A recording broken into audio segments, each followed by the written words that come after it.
bem, muito bem, muito bem, pessoal do nono ano manhã do Colégio Construir. Vamos aqui dar uma passando aqui, fazer uma revisão de propriedades da tabela para a gente poder finalizar tudo isso e ir para frente, tá bom? Então, em propriedades da tabela periódica, nós estudamos o raio atômico, que é o tamanho do átomo e a distância do núcleo até a última camada. A gente aprendeu a chamar isso de raio atômico. Em alguns momentos a gente vai chamar isso de tamanho do átomo, é a mesma coisa. Né? Quanto maior o raio, maior é o tamanho desse elemento químico, ok? Outra coisa que a gente vai relembrar aqui é que numa tabela periódica o raio atômico ele cresce para a esquerda e para baixo, considerando todos os elementos de todas as famílias. Quanto mais o elemento estiver para a esquerda, quanto mais ele estiver para baixo, maior é o raio atômico dele, maior é o tamanho dele, tá bom? Outra coisa que a gente viu foi a energia de ionização. A energia de ionização é a energia suficiente para remover um elétron e trazer para si. Quem remove elétrons na tabela periódica são os elementos situados à direita da tabela, tá bom? Então a energia de ionização cresce para cima e para direita. Quanto mais o elemento estiver para cima e para a direita, maior a energia de ionização, tá bom? Lembrando que existem elementos químicos, por exemplo, que perdem 3 elétrons, como é o caso do alumínio. A família 3A perde 3 elétrons. Então significa dizer que a energia utilizada para remover o último elétron é muito maior do que a energia utilizada para remover o primeiro, tá bom?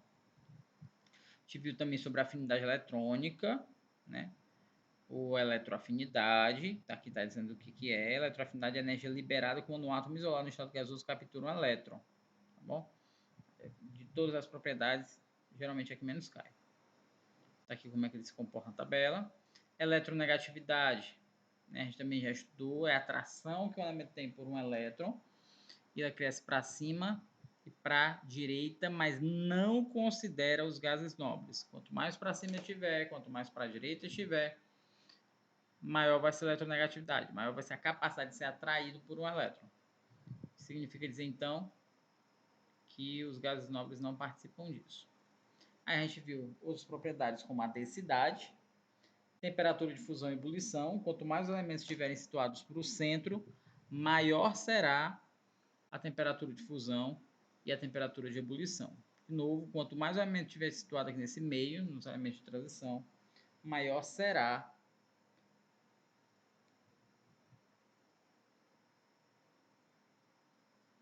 o ponto de fusão e o ponto de ebulição desses elementos, tá bom? O que apresenta o maior ponto de fusão é o tungstênio, 3410, tá bom?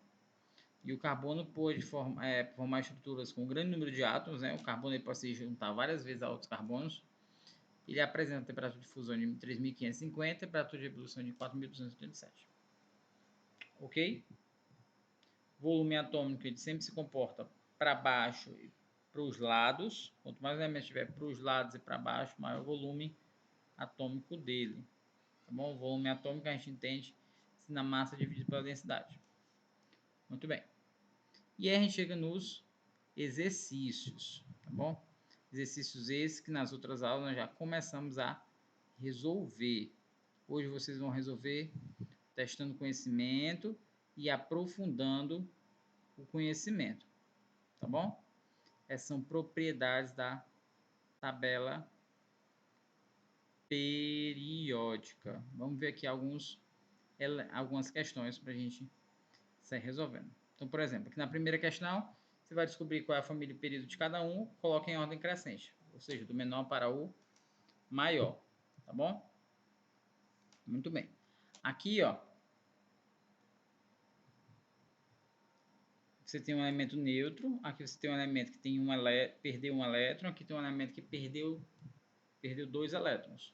Quem vai ter o maior raio? Quem vai ter o menor raio atômico desses dois? Tá bom? A mesma coisa para esse aqui, só que esse aqui, ó, ele ganhou um elétron, ganhou 2 elétrons. Será que isso vai influenciar no tamanho do raio? Vai. Para mais ou para menos? Aí você vai analisar aí, tá bom? Aqui pede para você fazer a distribuição eletrônica do ferro 3, significa dizer que é do ferro mais 3, ou seja, o ferro perdendo 3 elétrons, tá bom? No item B, comparando os raios do cobre metálico e do íon cobre 1, ou seja, do cobre neutro, Cu, e do cobre 1, ou seja, do Cu mais 1, qual raio apresenta menor tamanho? Quem tem menor tamanho? O cobre normal ou o cobre mais 1? Você vai tentar descobrir aí. Então, a gente tem que fazer a distribuição eletrônica deles. Aqui já fiz para vocês. O lítio, ele tem 3 elétrons, então a distribuição vai ser 1s2, 2s1, ou seja, ele tem 2 camadas. E o sódio vai ser 1s2, 2s2, 2p6, 3s1, ou seja, ele tem 3 camadas. Vamos desenhar esses átomos, então? Aqui, então, eu desenhei o átomo de lítio e aqui o do sódio. O do lítio tem 2 camadas, o do sódio tem 3.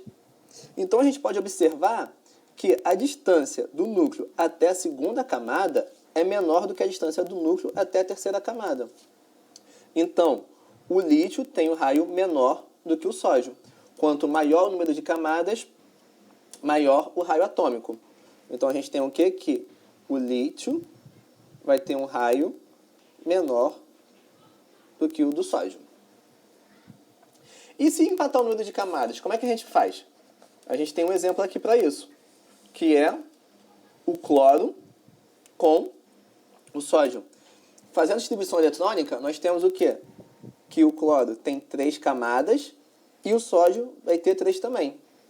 Porém, eles vão ter o quê? Quantidade de elétrons diferentes, assim como quantidade de prótons diferentes. Vamos fazer esse átomo, então? Aqui tem o cloro, que tem 17 prótons no núcleo, e o sódio tem 11 prótons no núcleo. Então, essa carga do núcleo positiva vai atrair os elétrons para ele. Então, quanto maior a carga nuclear, maior a quantidade de prótons, mais atraído esse elétron vai estar do núcleo, ou seja, esse raio vai diminuir um pouquinho. Vai vir um pouquinho aqui para frente por causa dessa atração. Quando ele tem essa atração, ele diminui. Então, o cloro vai ter um raio menor do que o do sódio. Quanto empatar o número de camadas, quem tiver maior número atômico vai ter menor raio por causa da carga nuclear. E se a gente está falando de carga nuclear, eu vou introduzir um novo conceito para vocês, que é a carga nuclear efetiva, que eu vou chamar de ZEF. Esse Z é de número atômico e esse F é de efetiva. Como isso vai funcionar? Aqui eu tenho 2 átomos com a mesma carga nuclear, com o mesmo Z. Aqui é uma situação hipotética que ele não tem elétrons internos. E aqui é a situação real que ele tem elétrons internos. Os elétrons, eles se repelem entre si e eles vão blindar esse elétron aqui externo, aqui o verdinho, da atração do núcleo. Ou seja, os elétrons internos vão blindar esse elétron mais externo, aqui a gente não tem blindagem. Então, na real, a gente nunca tem a carga nuclear total. A gente vai ter um desconto daí que é a carga nuclear efetiva por causa dessa blindagem dos elétrons. E a gente pode calcular essa carga nuclear efetiva pelo o método de Slater, que ele vai me dizer o quê? Que a carga nuclear efetiva, o ZEF, vai ser a carga nuclear menos o S, que é um fator tabelado, que é o fator de blindagem. Pronto, então, gente. Então, esse ali ficou como exemplo, tá bom? Voltando aqui para o livro, você vai resolver esse restante de exercícios que ficou, né? Tanto testando conhecimento quanto de aprofundando seu conhecimento, tá bom? Friso bastante que é muito importante você entender principalmente o conceito de raio atômico, eletronegatividade e energia de ionização. Esses 3 são muito importantes, tá bom? Deem prioridade a esses exercícios que estão falando desse conteúdo, tá bom? Qualquer dúvida, nos procure no Google Class. E hoje nós então encerramos a aula sobre tabela periódica. A partir da próxima semana nós iniciaremos outro conteúdo. Grande abraço. Qualquer dúvida nos procure.